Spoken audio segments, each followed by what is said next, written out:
It started on a Friday that felt like every other. There I was, lounging in my too-quiet house, wondering when my life had become so predictable.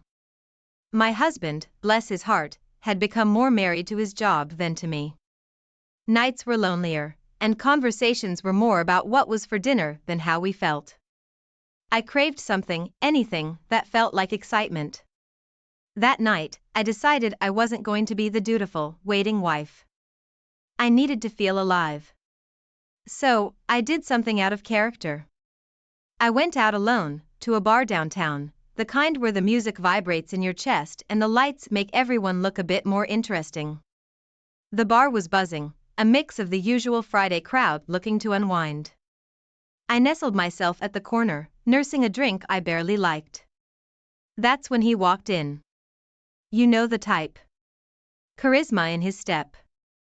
A smile that said he knew every secret to making a woman blush. He caught my eye, and like a magnet, I was drawn in. He sauntered over, all confidence and smooth talk. Seems like you could use some company, he said, his voice smooth as silk. I should have said no, thanked him and turned back to my lonely drink. But I didn't. The conversation flowed easier than the drinks, and with each laugh, I felt more seen than I had in months. The night blurred, a mix of flirtatious glances and the thrill of the unknown. It was reckless, the way I hung on to his every word, how we danced a little too close.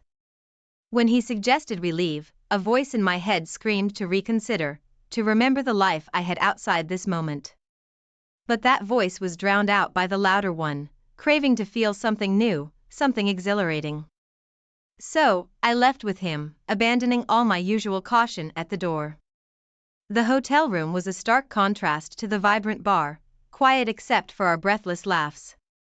The night was a whirlwind, a cascade of decisions I knew I'd regret come morning.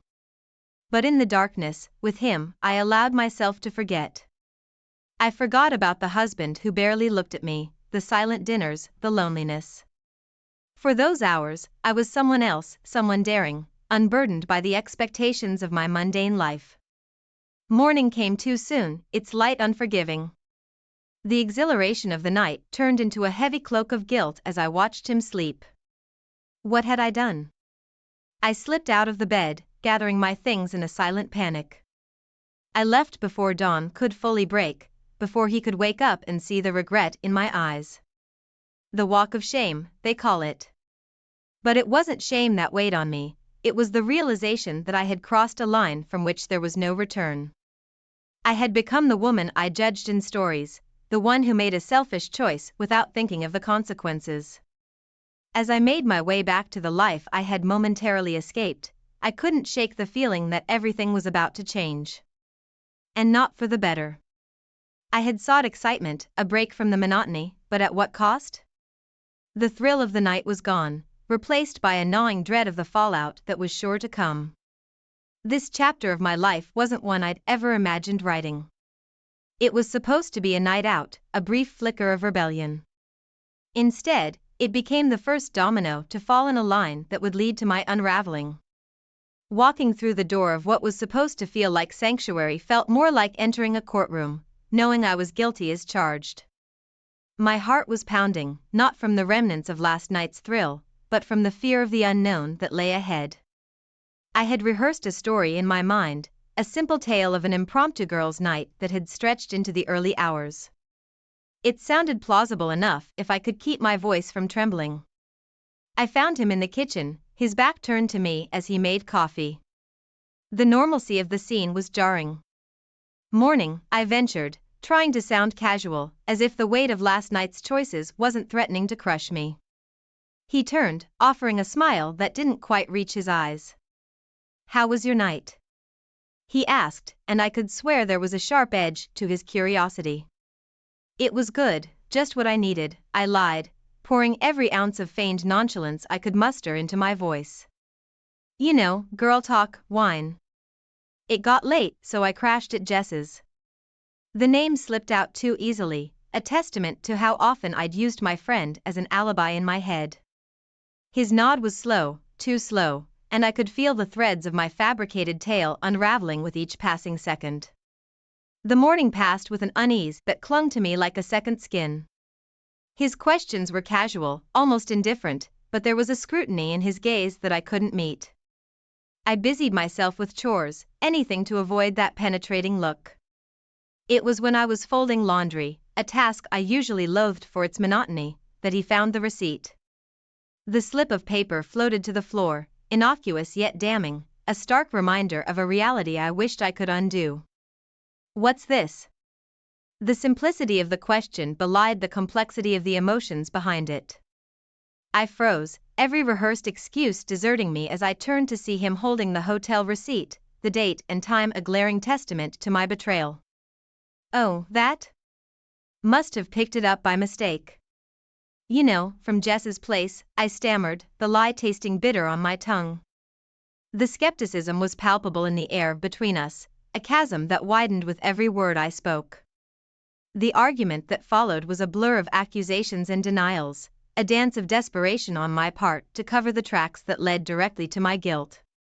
He wielded the receipt like a weapon, and I parried with lies that sounded feeble even to my own ears. The air was charged with a tension that spoke of shattered trust and unspoken fears. It was a confrontation that left us both wounded, retreating to our corners to nurse our injuries in silence. In that moment, I realized the magnitude of the chasm my actions had created. The lie I had lived, even if just for one night, had irrevocably altered the fabric of our marriage. I had ventured into a territory where the way back seemed obscured by the shadows of my choices. The husband I had returned to was no longer the man I had left. Suspicion had replaced the easy trust that once defined us. And as I stood there, watching the distance grow between us, I couldn't help but wonder if some truths are better left unsaid, or if the lie I lived would be the unraveling of everything we had built. Just when I thought things couldn't spiral further out of control, they did. It's like I was living in a badly scripted drama, but the plot twists were all too real, and I was the villain in my own story. The aftermath of that fateful night turned my world into a surveillance state, with me none the wiser. It started with a feeling, you know? That prickly sensation on the back of your neck, like you're being watched. I brushed it off as paranoia, the guilt manifesting in my everyday life. But it wasn't just guilt. It was real. He'd hired a private investigator. The thought alone was enough to make my stomach churn. Not out of fear, but out of disbelief. Was this what we had come to? Spies and secrets in a marriage that was once built on trust? The PI was thorough, I'll give him that. Every clandestine meeting, every stolen moment with the stranger, was documented in glaring, unforgiving detail. Photos, messages, the evidence was compiled with a meticulousness that left no room for doubt, no space for lies. The bombshell dropped on a Tuesday morning, an ordinary day that became anything but. The evidence of my betrayal, once confined to the shadows, was thrust into the merciless light of day. Photos and messages, once thought private, were sent anonymously to my workplace and family.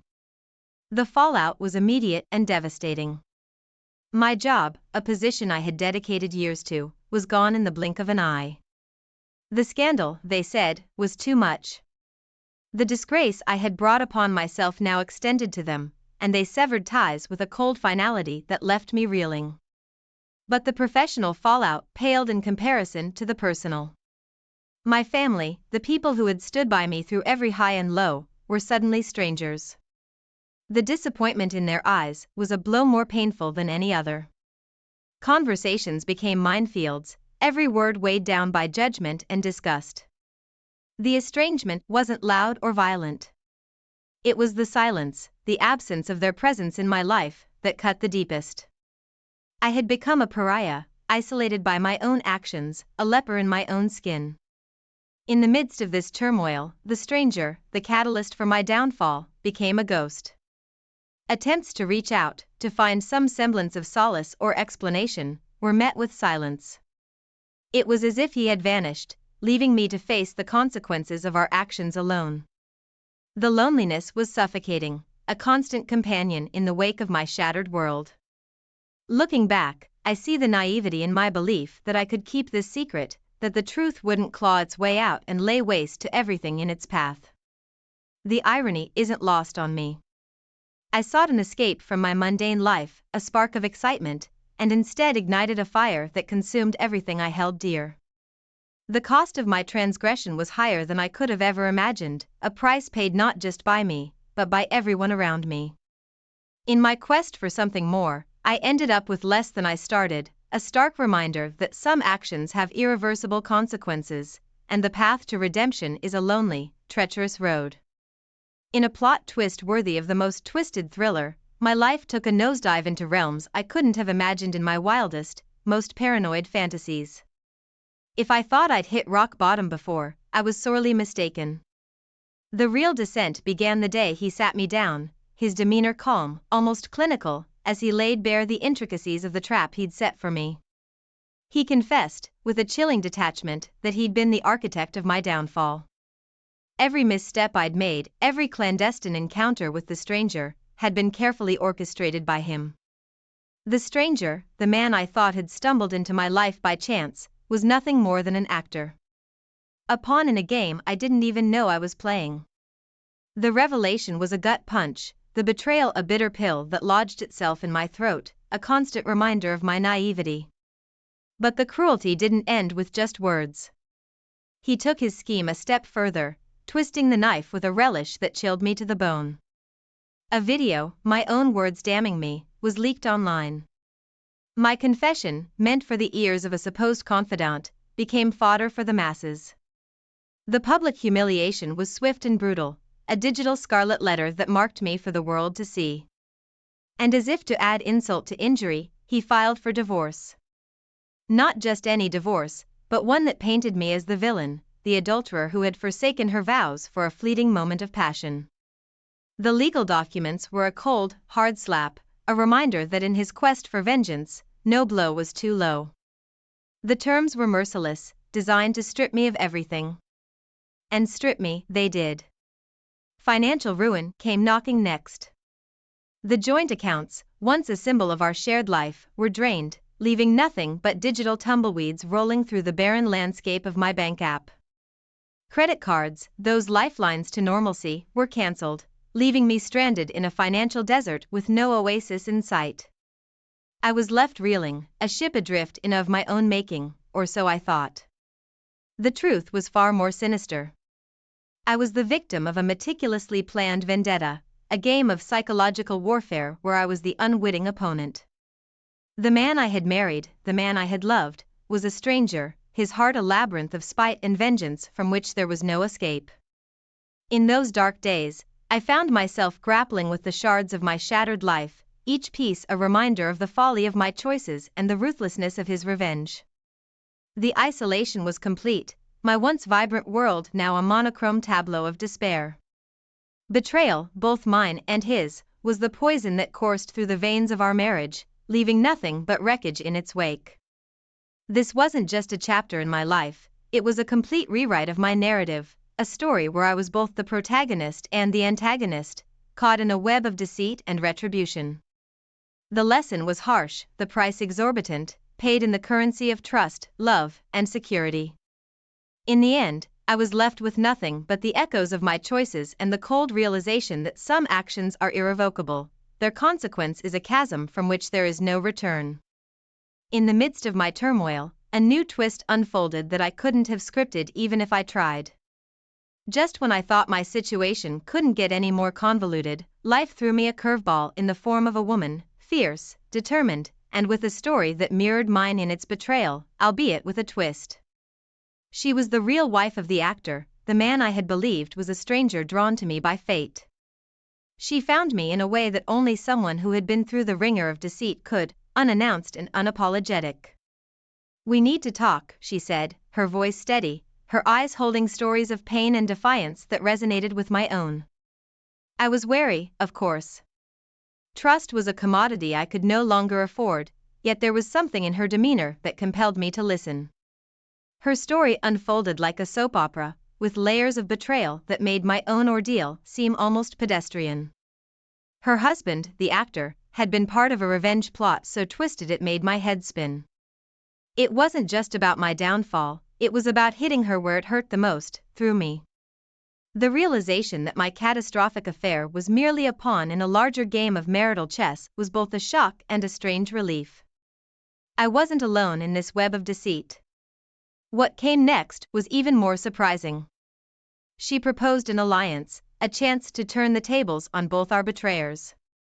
"Let's give them a taste of their own medicine," she said, her voice laced with a mix of anger and excitement.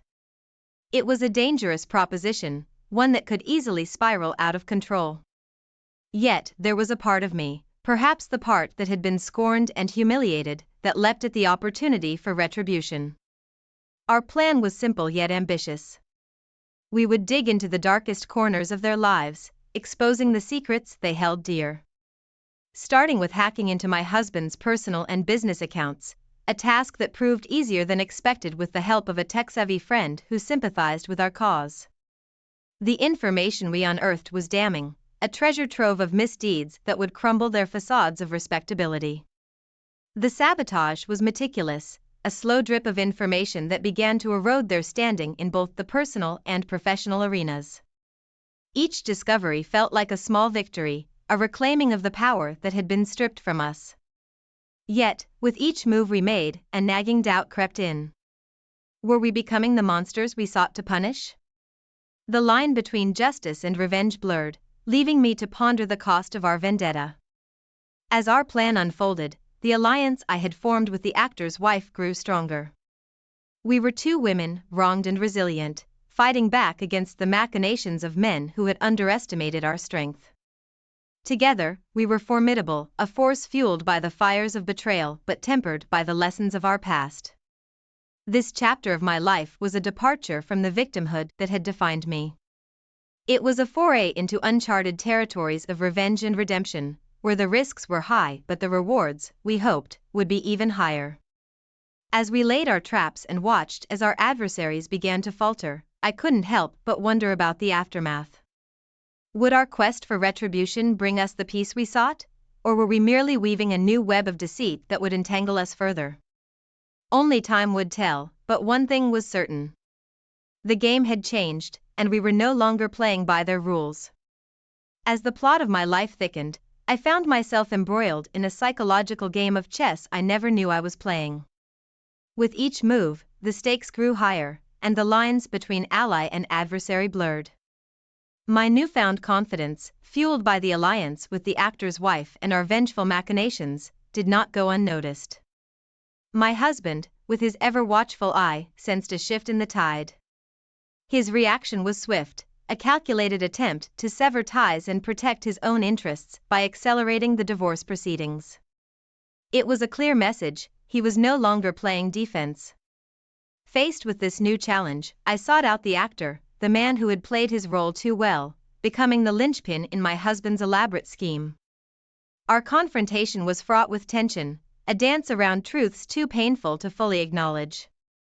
Yet, when faced with the weight of his actions, the actor's facade crumbled. Remorse colored his confession, revealing a complexity to his character I hadn't anticipated. His offer to assist in our plot against my husband was unexpected, a twist in our narrative that rekindled a flicker of hope. Together, we devised a trap to ensnare my husband, a plan to capture his confession and lay bare the extent of his manipulation. The setup was meticulous, every detail scrutinized to ensure there was no room for error. It was more than a plan, it was our last stand against the deceit that had ensnared us all. The showdown was set against the backdrop of a public forum, a stage where truths would be unveiled and masks would fall. The tension was palpable, a tangible force that enveloped us as the confrontation unfolded. Yet, in a stunning display of cunning, my husband turned the tables. He revealed his awareness of our scheme, a masterstroke that left us reeling. The actor's betrayal was the knife's final twist, his allegiance to my husband bought with promises I couldn't fathom. The exposure that followed was a spectacle of humiliation, my remaining secrets laid bare for the world to see. It was a calculated dismantling of my persona, a stripping away of any pretense of innocence. The isolation that ensued was profound, a realization that hit with the force of a tidal wave. I was alone, truly alone, in a sea of faces that looked upon me with scorn and pity. In that moment of utter desolation, the weight of my choices and the consequences of our tangled web of revenge bore down on me. The realization that I had become ensnared in the very trap I sought to set was a bitter pill, a lesson in the futility of vengeance. The isolation was not just physical but existential, a severance from the connections that tether us to our humanity. This chapter of my life, marked by betrayal and retribution, reached its climax in a display of dramatic irony. The very plot I had helped to weave became my undoing, a narrative twist that left me grappling with the shards of my shattered world. The quest for vengeance had led me to this juncture, a place where the lines between victim and perpetrator blurred. In the end, the price of our machinations was not just the collapse of relationships but the erosion of the self, a reminder of the perilous path that revenge weaves. The divorce papers, stamped and finalized, mark the end of a chapter one never wanted to write. They leave me with nothing, not just materially, but a hollow void where my sense of partnership once resided. The move from our shared home to a cramped apartment serves as a physical manifestation of my downfall. Each box packed a testament to a life disassembled. Hunting for a job becomes my new normal, an endeavor marred by the shadow of my tarnished reputation. Each interview feels like a trial, my past transgressions the elephant in the room that no one wants to acknowledge but can't seem to ignore. The digital age shows no mercy, my name now synonymous with betrayal, a constant target for the vitriol of faceless critics on social media. The anonymity of the internet emboldens them, each comment a knife twist in the open wound of my public disgrace. The realization of my downfall is a bitter pill, a reflection on how far I've fallen from the woman I once was. It's in this landscape of defeat that an unexpected glimmer of hope appears, an old friend, a reminder of a life before chaos ensued. Her sympathy is a balm, her listening ear a rare solace in my world of isolation. Yet, this too proves to be a mirage, her motivations tainted by self-interest, leaving me more isolated than before. As if to underscore the totality of my loss, a burglary strips me of my remaining possessions, the few material reminders of my former life now gone. The violation feels personal, a symbolic stripping away of the last vestiges of my privacy and security. Shortly thereafter, a health scare lands a cruel blow, my physical well-being now mirroring the fragility of my emotional state. The absence of insurance, a casualty of my divorce, leaves me navigating the healthcare system alone, vulnerable and exposed. In a twisted turn of fate, the stranger, the actor who played a pivotal role in my undoing, reappears with an offer of support. His gesture, laden with false sincerity, is the ultimate betrayal, a final act in the cruel play that my life has become. His duplicity, once revealed, is a clear reminder of the manipulation that has characterized my recent past. My story, once private, becomes fodder for public consumption, a cautionary tale dissected in forums and social media. The loss of my identity is profound, the woman I was now obscured by the narrative constructed by others. The celebration of my downfall by my husband and the actor, a spectacle of their cruelty, underscores the depth of their betrayal. In the solitude of my apartment, I'm left to confront the consequences of my actions, the choices that led me here. The isolation is not just physical but existential, a separation from the person I once knew myself to be. The view from my window, once a symbol of possibility, now frames the stark reality of my situation, a life in ruins with no clear path to redemption. This chapter closes not with a resolution but with a reflection, a moment of introspection in the quiet aftermath of the storm. It's here, in the solitude of defeat, that I'm forced to confront the most painful truth of all. The person responsible for my downfall is the one I see. The cake was delicious, the champagne was bubbly, and right now, my wedding ring is the most uncomfortable thing in the world. I shifted uncomfortably, catching Rob's eye from across the breakfast bar. He smiles, that slow, sweet smile that used to melt my heart. Now, it just makes me feel guilty. You okay? He asks. Yeah, fine, I force the word out.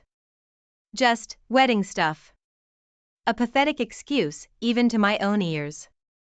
The problem isn't the wedding. I mean, it should be the solution. 10 years with Rob, great years, and now we're finally making it official. But ever since that, it's like something shifted.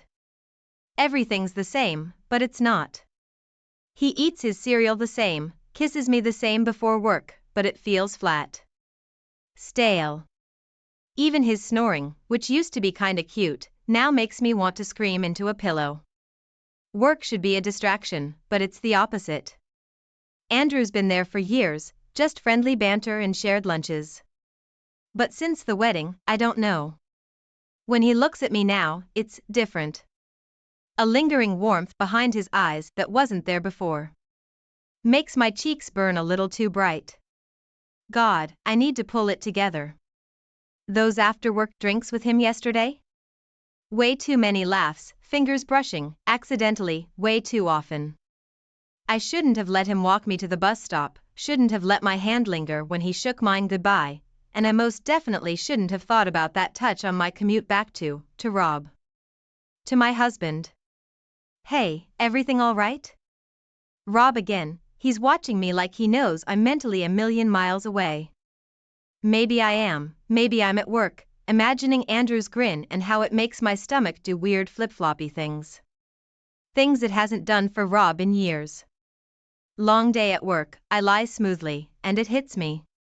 I'm good at this, lying. To my husband, I stare at my wedding ring, the gold glinting back like an accusation. It's barely been a month, and I'm already fantasizing about another man? What the hell is wrong with me? My finger hovers over the button. Should I? I shouldn't, okay, fine, there's no way I'm not. My thumb hits the screen, and the little text message flies across the office to Andrew. Can't stop thinking about last night.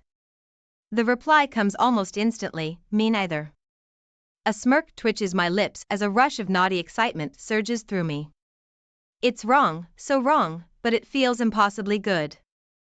The rest of the day is agony, my mind replaying Andrew's hands on me, the whispered promises that lit a wildfire in my belly. Every text buzz is pure adrenaline, pushing those guilty thoughts to the back of my mind. We make plans, not for a drink, but for tomorrow night. A hotel. The words shouldn't feel so thrilling, yet they do. Meetings running late, I tell Rob that night, voice cool and steady. He barely glances up from the TV, another sharp pang. Just a few months ago, he'd have questioned me, playfully teased me about it. Now, it's just normal. And that stings more than any suspicion could. Each step of my deception is nauseatingly easy. Booking the hotel room under a fake name, inventing an elaborate story about a conference for Rob. It's like someone else is doing this, someone bold and reckless. Someone who isn't wearing a wedding band. The hotel room is all plush carpet and heavy curtains, designed for secrets. The second the door clicks shut behind us, any lingering pretense vanishes. Andrew's hands feel electric on my skin, and for a moment, the guilt fades. It's all-consuming, the heat, the hunger, the intoxicating feeling that I'm flinging myself off a cliff with no parachute. Then, my phone buzzes on the nightstand. Rob, a simple text with a heart emoji.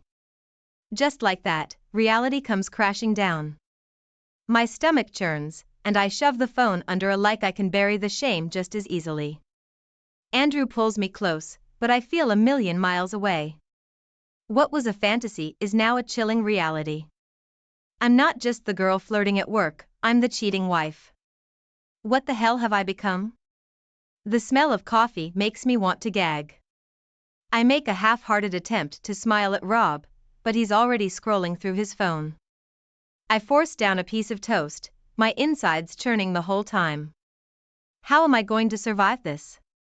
How can I possibly look him in the eye when all I see when I do is Andrew, the hotel room, and the monstrous lie I've become? It should be easier. I should just shut this whole thing down with Andrew, block him, tell him it was a mistake, a moment of madness.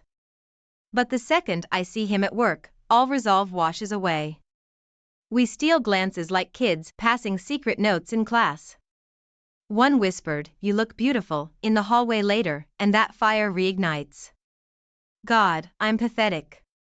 I'm living a double life now.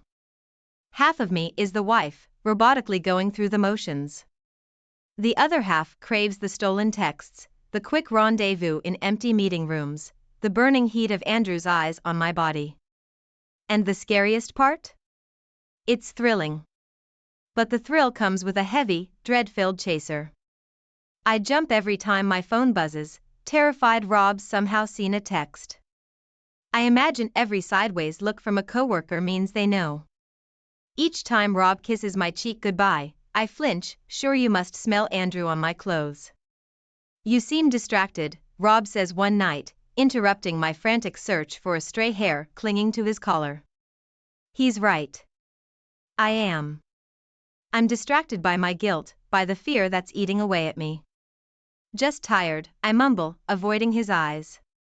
It's a half-truth, at least. Sleep is a nightmare.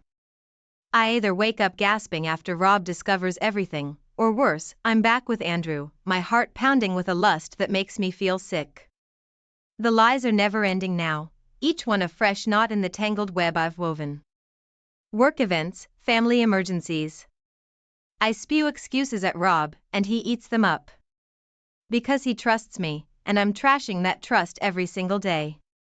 The thought is a cold stone sinking in my stomach, making it impossible to enjoy anything. Especially the stolen moments of pleasure that should be sweet, but now just taste like ash. I can't shake the feeling I'm being watched. Not by Andrew, by Rob. After dinner, that familiar question again. You sure everything's okay? He's trying so hard to reach me, and I'm building a wall between us brick by guilty brick. Just stressed, I manage, even though the word feels woefully inadequate. I'm stressed, all right. Stressed that every sideways glance from Rob is him piecing it together, stressed that Andrew's frustration at my newfound distance will lead to a reckless mistake, stressed that I'm 2 seconds away from snapping and confessing the whole ugly mess. The paranoia is its own monster. One night, I wake up convinced Rob's hovering over me, his eyes narrowed in silent accusation. When I jolt awake, there's no one there but the shadows and the pounding of my own terrified heart. The next morning, those shadows seem to linger in his eyes. Does he know? Is this some kind of twisted game before he drops the axe?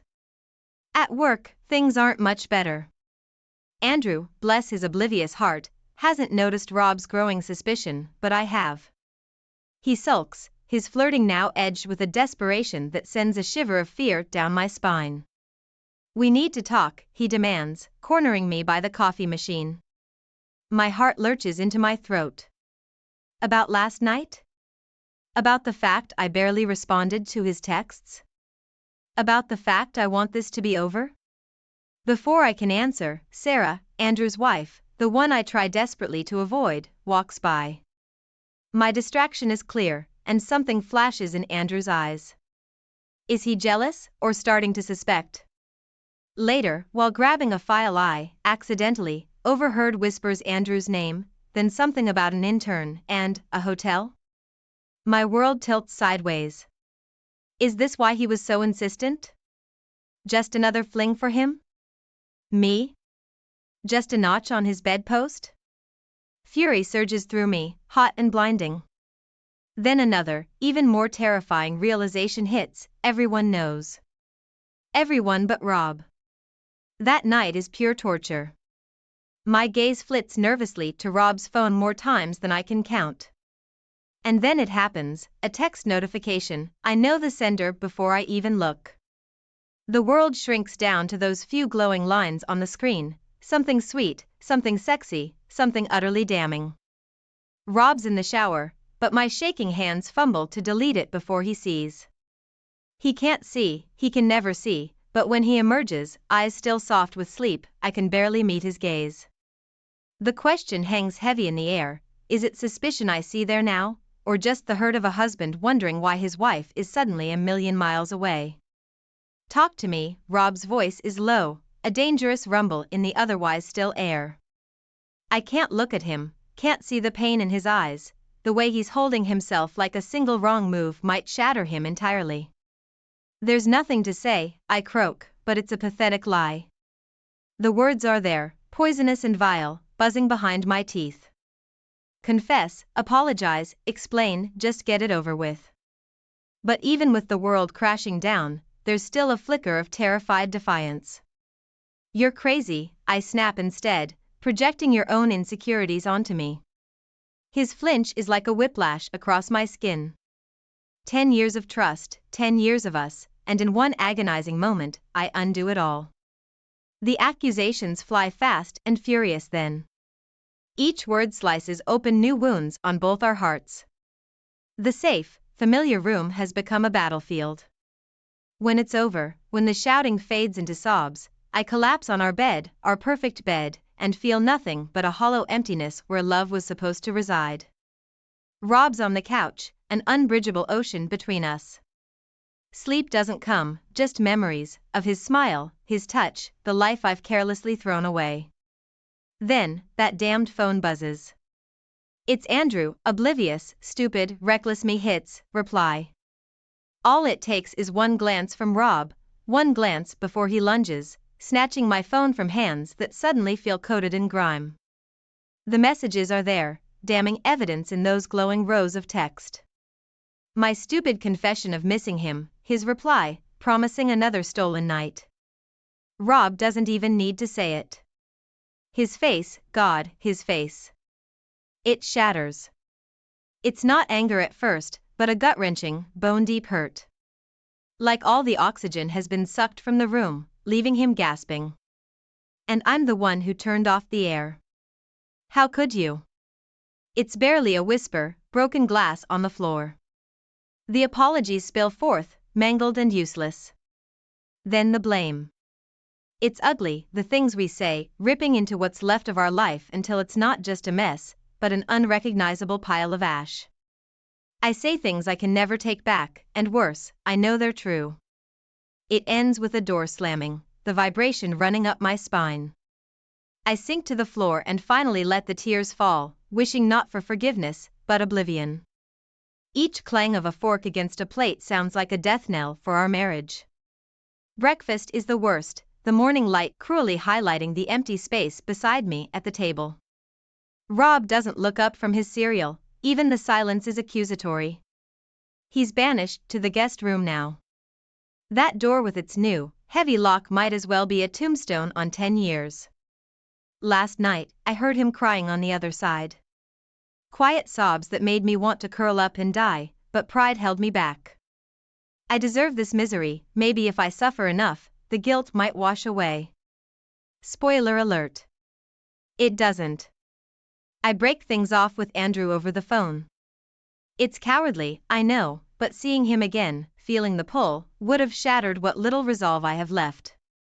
His anger surprises me, then he flips, acting like this was nothing, like I was just a fling.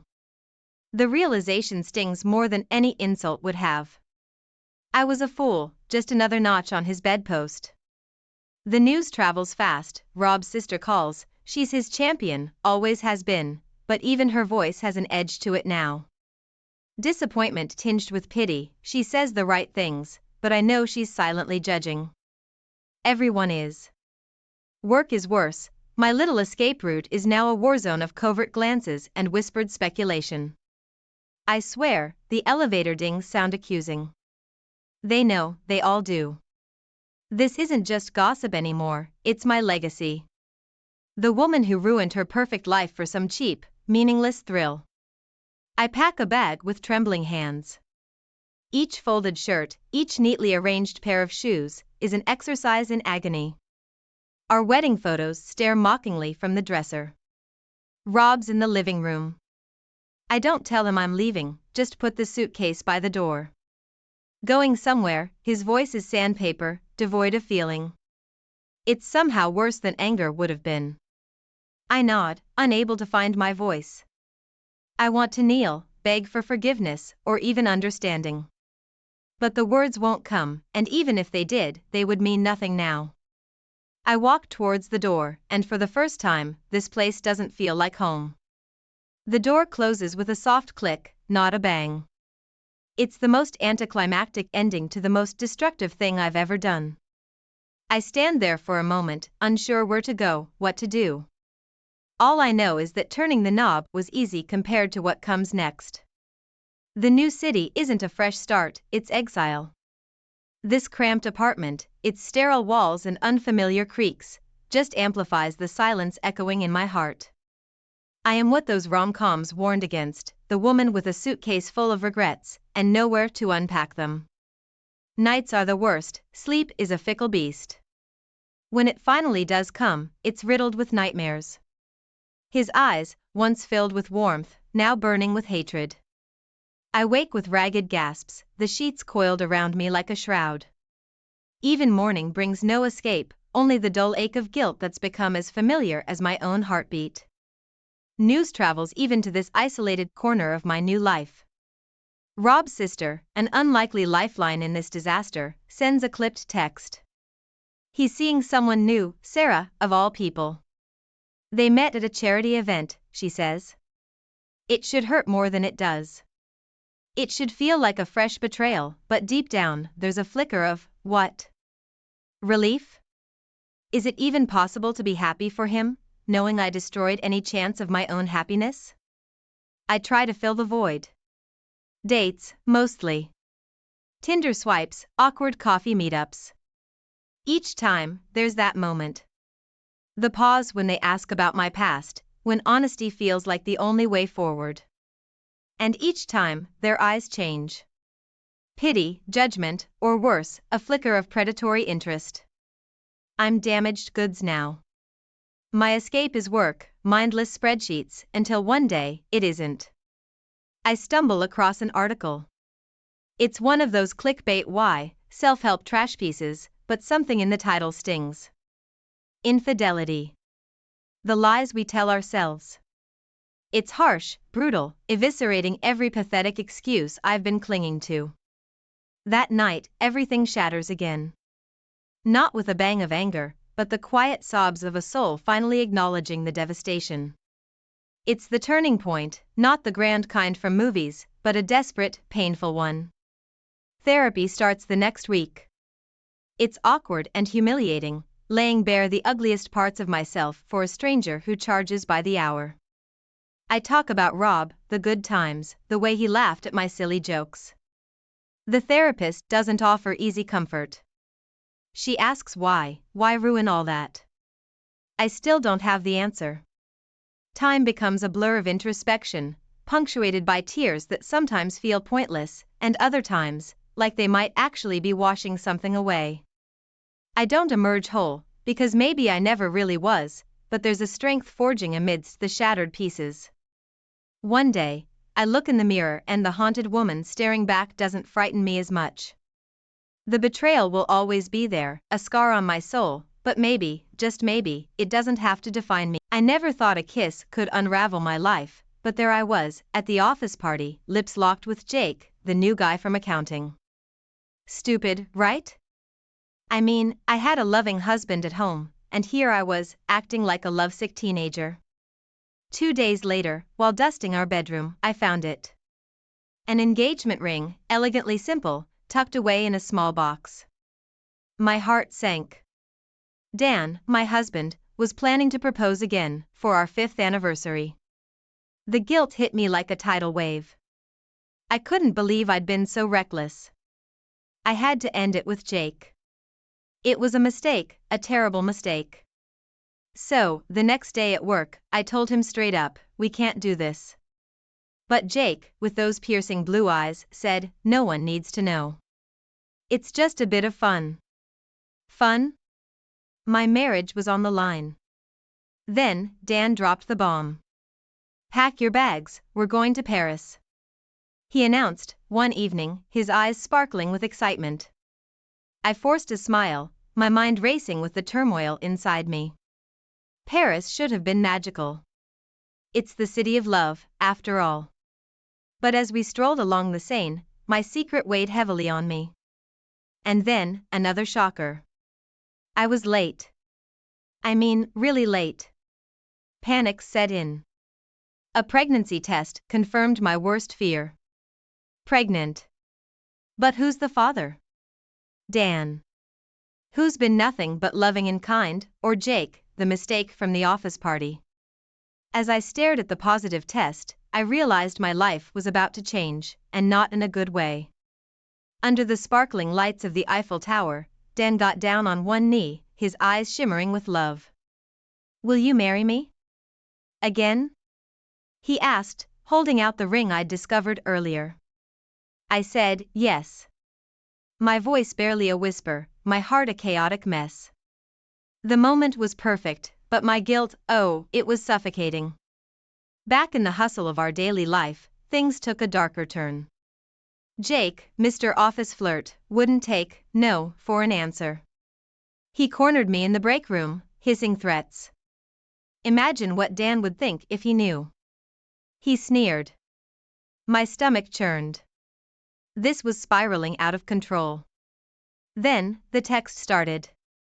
Unknown number, but someone new. How's the hubby? One read. Does he know about your little secret? I was being watched, and it was terrifying. Paranoia crept in. Was it Jake? Someone else? I felt eyes on me, always. The doctor's appointment was supposed to be routine. Just a prenatal checkup.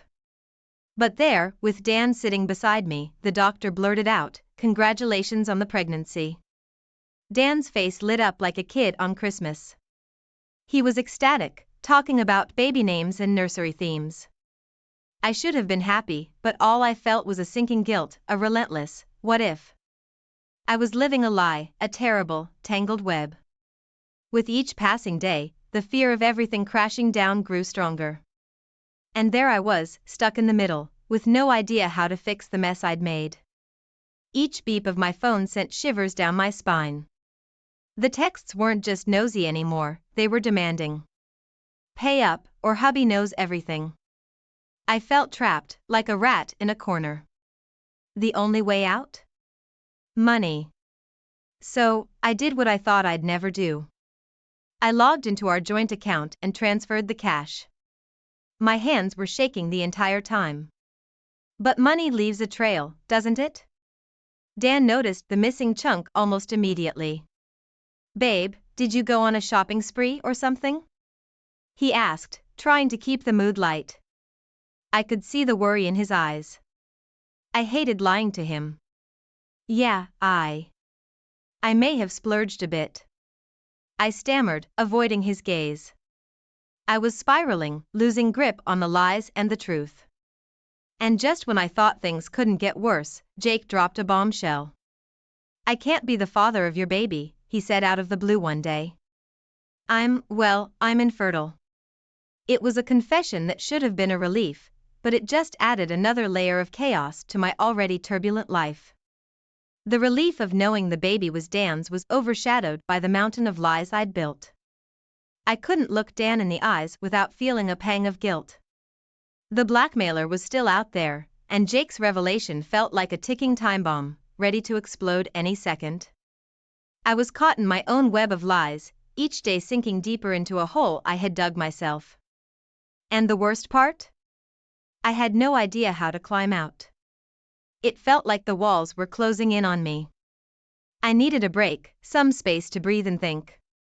So, I told Dan I was going on a girls' weekend, a lie, but what was one more in the grand scheme of things? I just needed time alone to figure out my next move. But fate, it seems, had other plans.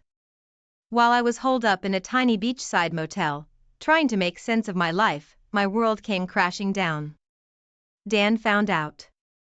The blackmailer had sent him photos of me and Jake. Those soul-crushing, indisputable images that shattered everything.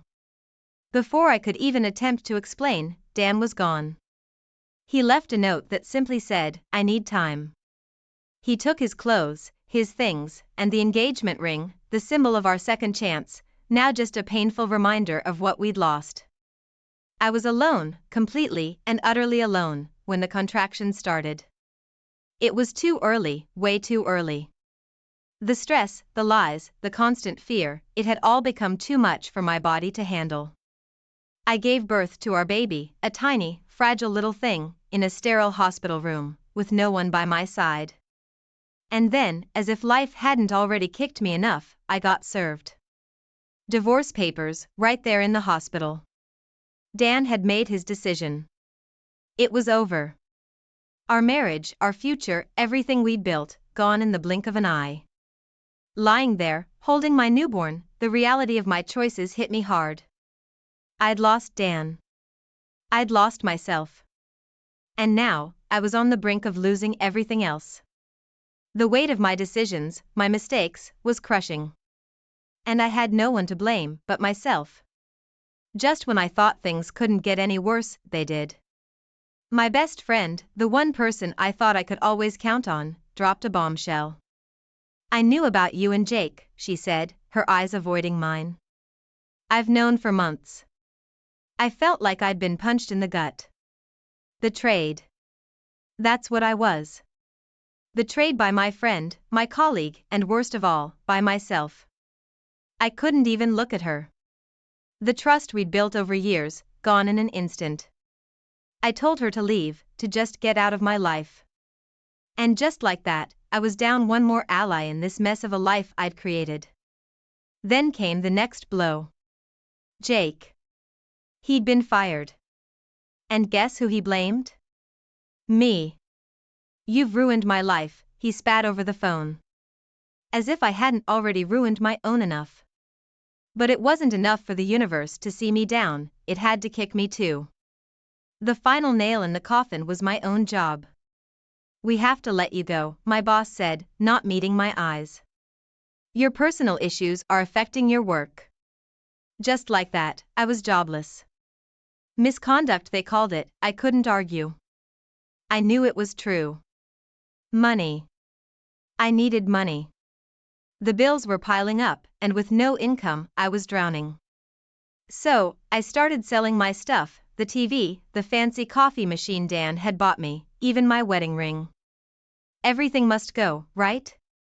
It felt like I was selling off pieces of my life, piece by painful piece.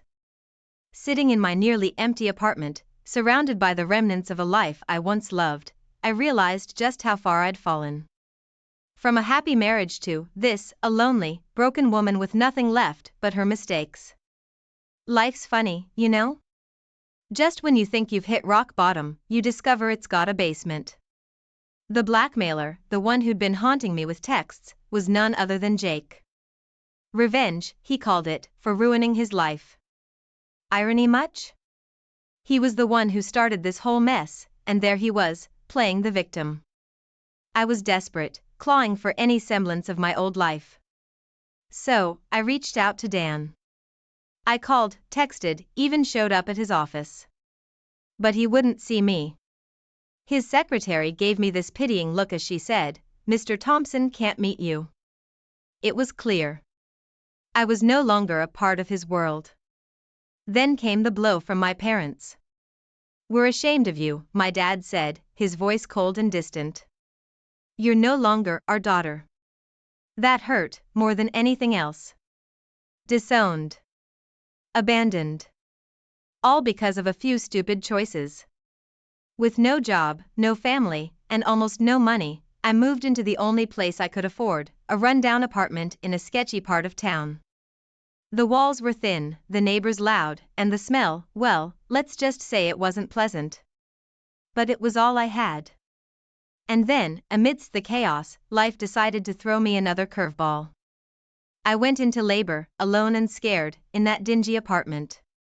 I remember the ambulance ride, the bright lights of the hospital, but most of all, I remember the deafening silence. No husband holding my hand, no excited grandparents waiting outside. Just me, bringing a new life into my broken world. Holding my baby for the first time should have been the happiest moment of my life. Instead, it was bittersweet. This tiny, perfect little being, and all I could think about was everything I'd lost, everything I'd destroyed. I was a mother now, but at what cost?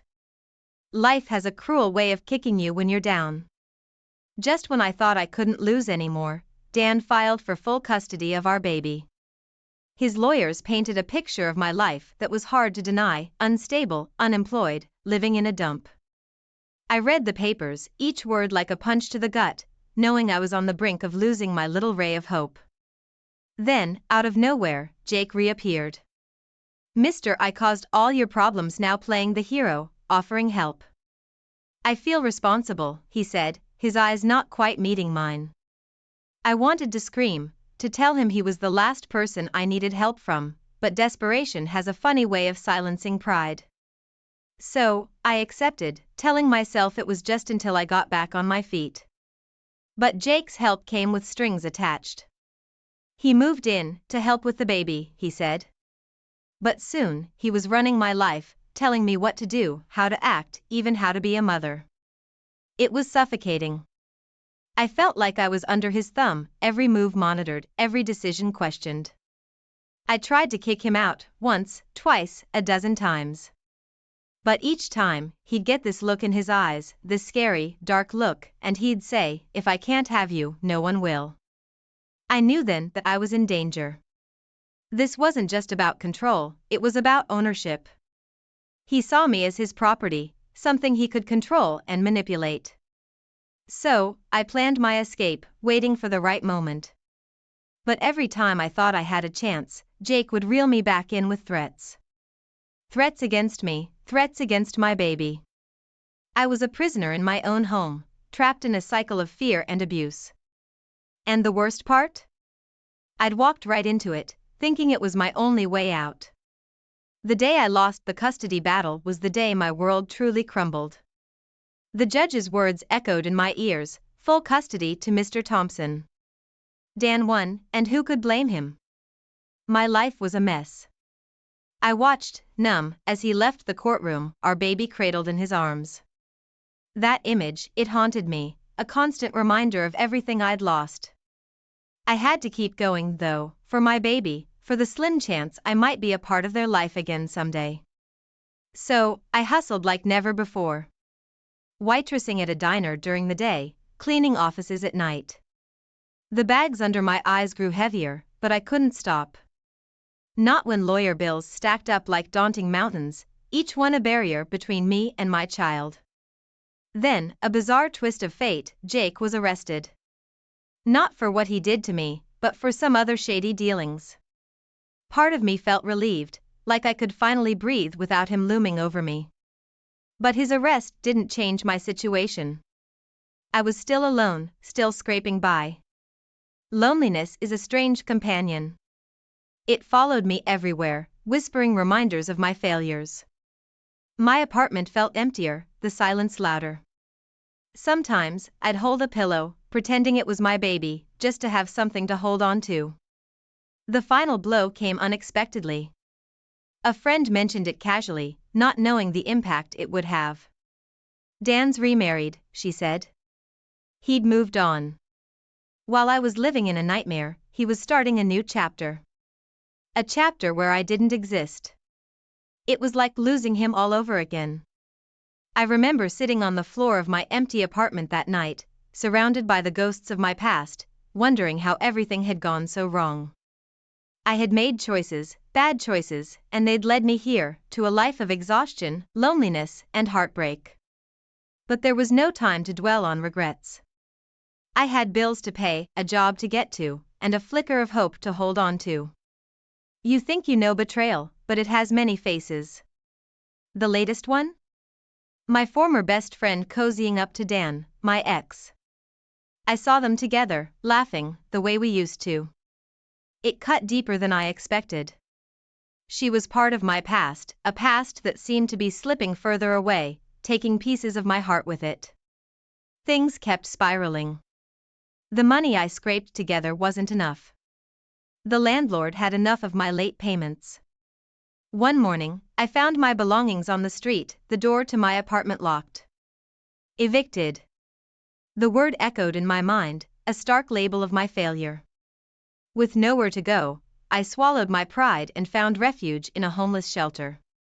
The first night, I lay on a thin mattress, listening to the snores and whispers of others in similar plight. I felt invisible, a ghost wandering through the remnants of a life that once held promise. In that shelter, amidst strangers fighting their own battles, I realized I couldn't do this alone. I needed help. So, I started therapy, clinging to the hope that maybe, just maybe, I could piece myself back together. Therapy was a lifeline, a chance to unravel the tangled mess of my emotions. My therapist, a kind woman with understanding eyes, listened as I poured out my heart. For the first time in a long time, I felt heard. But then, another blow, unexpected and bizarre. My therapist, the one person I thought I could trust, revealed she was Dan's new wife. It felt like a cruel joke.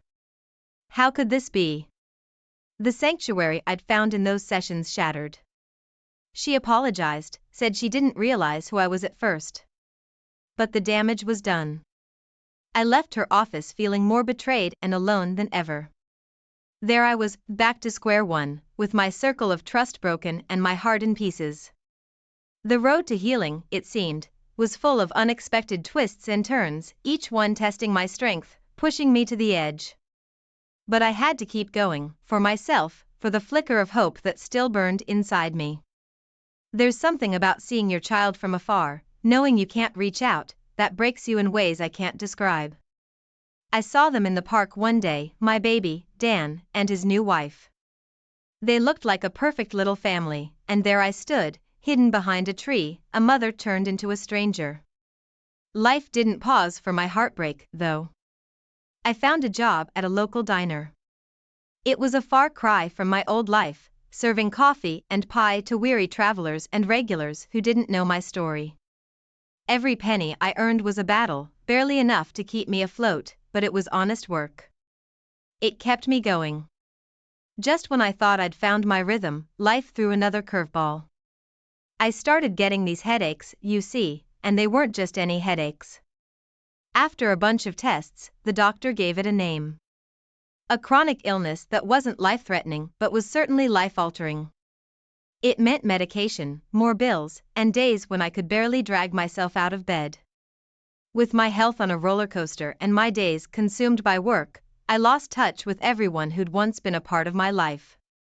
Friends, family, the connections just faded away, like old photographs losing their color.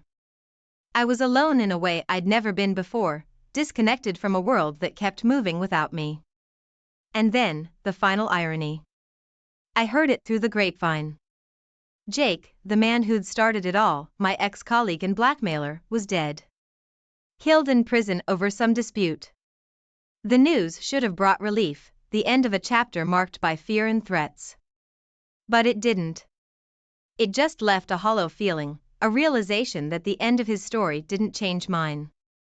There I was, standing in the shadow of all these events, each one a thread in the tapestry of a life I barely recognize. The job, the illness, the loss of connection, the end of the blackmail. They were all pieces of a puzzle that made up a picture I never wanted to see. A picture of a woman who'd lost everything, only to find herself standing alone, wondering where to go from here. Every day at the diner became a reminder of how much my life had changed. The clatter of dishes. The chime of the cash register. The smell of coffee. They were constants in a life that had been anything but stable. It was a simple, unremarkable routine, but in its simplicity, I found a kind of solace, a rhythm to hold on to. But life has a way of reminding you of what you've lost, often when you least expect it. One day, as I wiped down tables, I saw a family laughing together. The sound of their joy was like a punch to the gut, a stark contrast to the silence of my own existence. It was moments like these when the weight of everything I'd lost pressed down on me, a tangible reminder of a past I couldn't return to. Despite the struggles, I found small victories in my daily life.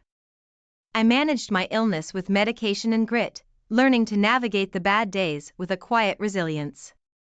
The job paid just enough to keep me going, and in the faces of the regulars, I found a semblance of community, a reminder that I wasn't completely alone. But the hardest part was the silence from my old life. Friends who'd once been a text away. Family who'd shared every holiday, now just distant memories. I reached out a few times, but the conversations were brief, strained. It was clear. I was a part of their past, not their present. The realization stung, but it also brought a sense of closure. I was on my own, truly on my own, and it was up to me to make something of this new life. As for Jake, the news of his death lingered in my mind. His end was abrupt, a life marked by mistakes and misdeeds, much like my own. But unlike Jake, I had a chance to rewrite my story, to find a path through the mess I'd made. His death, in a strange way, felt like a release, a freeing of the chains that had bound me to a past I needed to leave behind. So, there I was, standing behind the counter of the diner, pouring coffee and making small talk, a world away from the life I'd once known. Each day was a step, however small, towards something new, something better. And in those steps, I found hope, a glimmer that maybe, just maybe, I could find redemption in this unassuming new chapter